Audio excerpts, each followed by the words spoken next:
ኣይኮንኩን ይኸምኡ ሕልሚ ነይሩ ምስተዓብጠ ተስፋ ነይሩ ምስተቐመጠ ረኣም ነይሩ ምዝብጻሕ ኣብ ጸላም ኮይነ ዝኣበየ ንምውጋሕ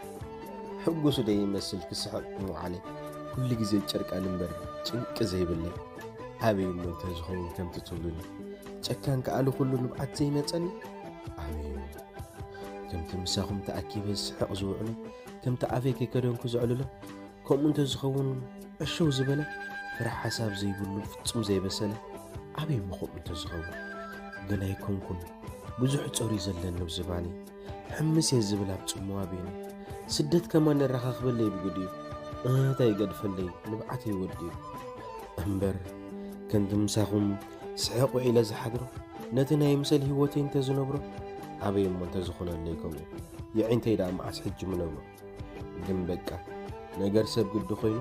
ፍርቂ ምልኣት ዘይብሉ ተማርር ትጽሊ ተመስግን ሓደ ረኺብካ ድማ ሓደ ትስእል በሉ ኣይትፍረዱኒ ከምኡ ይኮንኩን ከምቲ ትገልጹኒ መዓስ ይጽላእ ስሕቕ ውዒልካ ክትሓድር ግን ሰብ እንዶ ኮይነ ብጸሎት ዘይነብር እወ ስጋ ለበስ ድኹም ንያቱ ዝዓረቡ ኣብ ገፊሕ ዓለም ዓቕሉ ዝጸበቦ ሕልሙ ክደግም መሊሱ ዝደቀሰ መጻኢ ክደሊ ሞራሉ ዝተሰርቀ ከምኡ እዩ ኮይነንኩም